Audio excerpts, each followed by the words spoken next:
Hello friends, हर्षास kitchen मॅजिकमध्ये आपलं स्वागत आहे। आज आपण बनवणार आहे छोलेपुरी। छोलेपुरी बनवण्यासाठी आपण 1 कप काबुली चना रात्रभर भिजवून घातला आहे। तो थोडं कोमट पाण्यामध्ये टाकायचा, म्हणजे तो चांगला फुलला जातो लवकरात लवकर। नाहीतर तुम्ही 2-3 घंटेच्या अगोदर पण भिजवून टाकू शकता।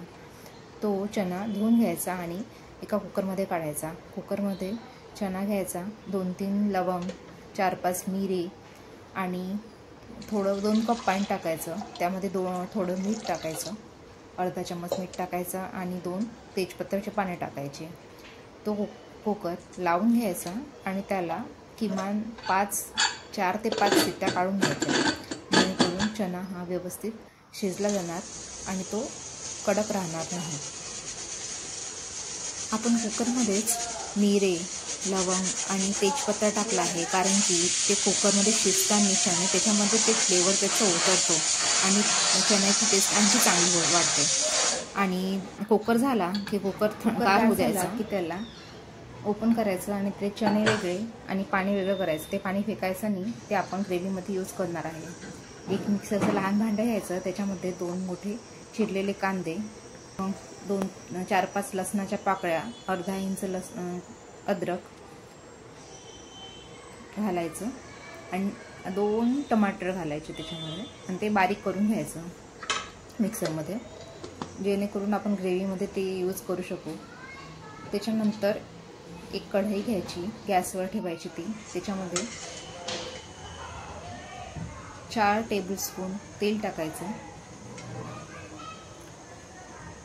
तेल चांगलं गरम झालं की त्याच्यामध्ये मोहरी टाकायची। मोहरी चांगली तडतडली की त्याच्यामध्ये जिरं टाकायचं। जिरं झालं की त्याच्यामध्ये एक चिमटी हिंग टाकायचं। हिंग झालं की तर त्याच्यामध्ये जे केलेलं वाटण होतं आपण ते वाटण घालायचं आणि ते चांगलं 5 मिनटं लो फ्लेमवर भाजायचं। त्याच्यामधलं तेल वेगळं झालं पाहिजे तोपर्यंत ते भाजायचं। त्याच्यानंतर त्याच्यामध्ये 2 चम्मच तिखट टाकायचं, लाल तिखट, अर्धा चम्मच मीठ टाकायचं, 1 टेबलस्पून धने पावडर टाकायचं आणि अर्धा टेबलस्पून गरम मसाला टाकायचा। ते चांगलं भाजून घ्यायचं मसाला। त्याच्यामध्ये थोडं पाणी टाकायचं, म्हणजे अर्धा कप पाणी टाकायचं। ग्रेव्ही चांगली शिजू द्यायची। ग्रेव्ही शिजली की जे चणे होते आपले छोले शिजवलेले ते त्याच्यामध्ये टाकायचे आणि खालीवर करून घ्यायचे। ते छोले टाकल्यावर किमान मसाल्यासोबत ते 10 मिनटं तरी भाजायचे। त्याच्या अगोदर पाणी टाकायचं नाही। 10 मिनटं ते चांगले शिजवायचे मसाल्यामध्ये, जेणेकरून ते मसाला त्या छोल्यामध्ये आतपर्यंत जाणार। नंतर त्याच्यामध्ये ज्याच्यामध्ये आपण छोले शिजवले होते कुकरमध्ये तेच पाणी घालायचं आणि पुन्हा 5 मिनटं ते झाकून शिजवायचं। झाकून शिजवलं। एक गोष्ट म्हणजे रस्सा जर घट्ट करायचा असेल तर ते चणे कढईमध्ये थोडे प्रेस करून घ्यायचे, म्हणजे रस्सा घट्ट येतो। आणि त्याच्यामध्ये नंतर कोथिंबीर टाकायची आणि कसुरी मेथी टाकायची, म्हणजे आपला चना मसाला तयार झाला आहे। आता आपण पुरी बनवायला चालू करूया।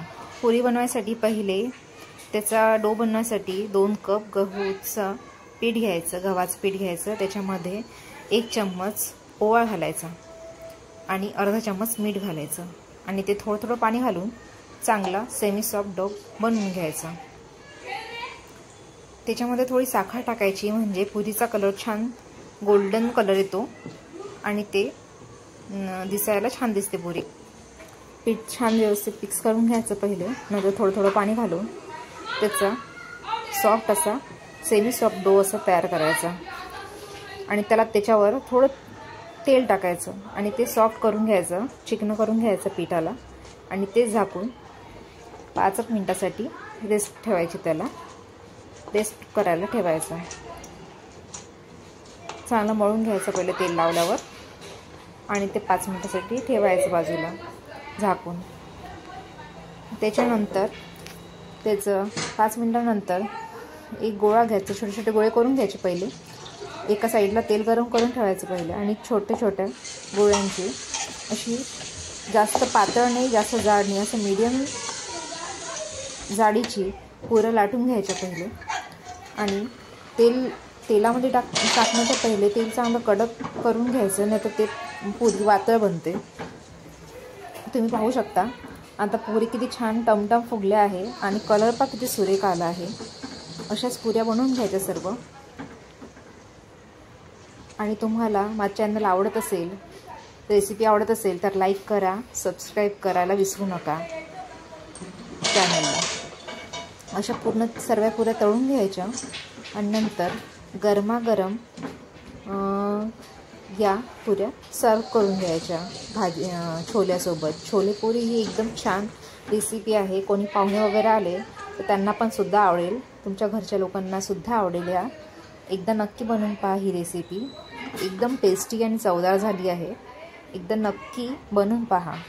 आणि माझ्या चॅनलला सबस्क्राईब, लाईक, सबस्क्राईब, कमेंट करायला विसरू नका. थँक्यू.